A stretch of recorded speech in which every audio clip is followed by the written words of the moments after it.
Hey everybody, I realized that when I started Historian IRL, I did it with the intention of making it primarily, or at least one part of it, about the story of my dissertation, and I haven't really gotten around to talking about it yet, and we're 4 videos in now. Even though it's really juicy at the moment to talk about hate crimes and the legacy of hate in America, I do feel like we touched on it a bit last week in the discussion on Confederate. We can talk about it next week once the takes aren't so hot, and I'll tell you guys a little bit about my dissertation. So for those who are the more astute, loyal viewers of Step Back, you'll know that my research has to do with the September 11th attacks, but I never really talked more about what I actually do with the September 11th attacks, and I've been writing some Step Back scripts that kind of touch on this stuff, so I thought that I'd bring it out to you guys first. I am primarily in the realm of not just American history when talking about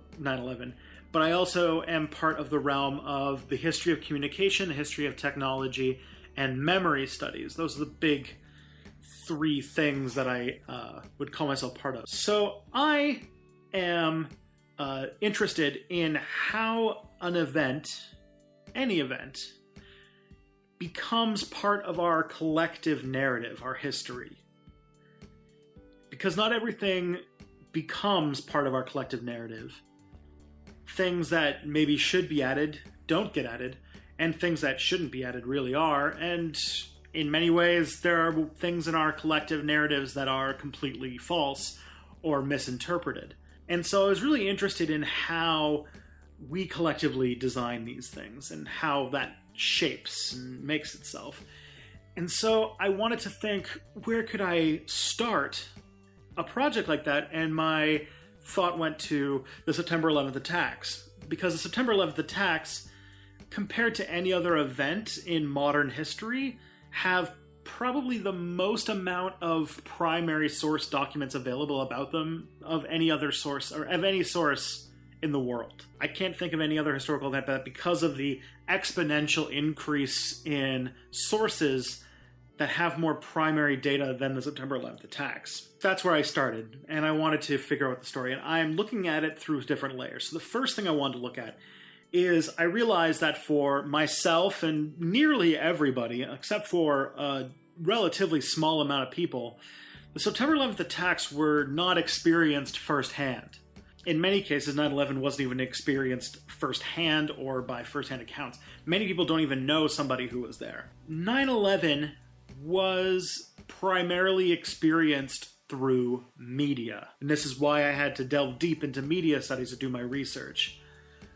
Media studies, there are something called media events, which are these large events, usually planned, that do the process of building history by setting aside the regular schedule, putting aside your normal broadcast day in order to host an event that we consider part of history. This is why something like an election or the Olympics have this historical feeling to them, because they become events in their own right. They set aside the media schedule, and that kind of takes it over.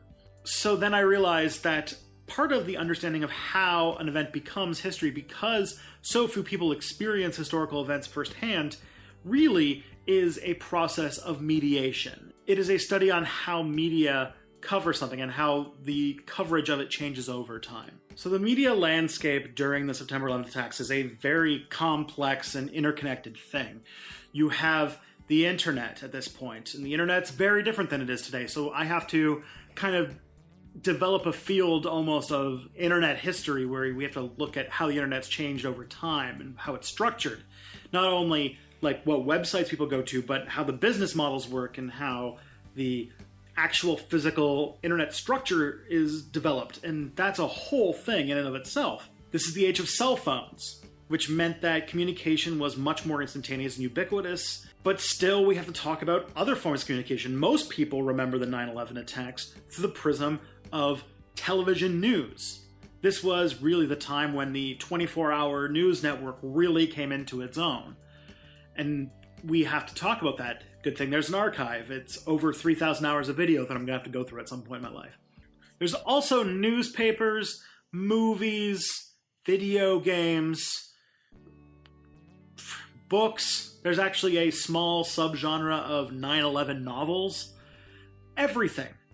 And all of this is shaping how we go from being 9/11 the news story to 9/11 the historical event.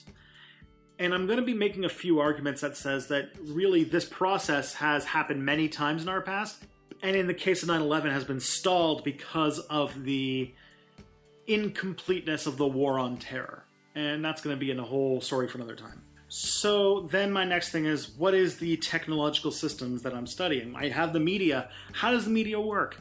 Well, the media is a system. It is a series of technological systems, like actual wires and devices. It's a business system. Most media can't function unless there's some way for it to work in a capitalist model.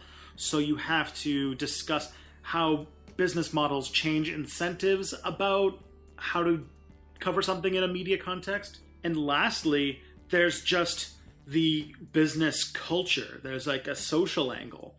And how we remember events is shaped by the people who make it, which means that we have to study journalism. We have to study how all these things interact in weird and strange ways. And all of this is under the umbrella of memory studies, which is the study of how we remember.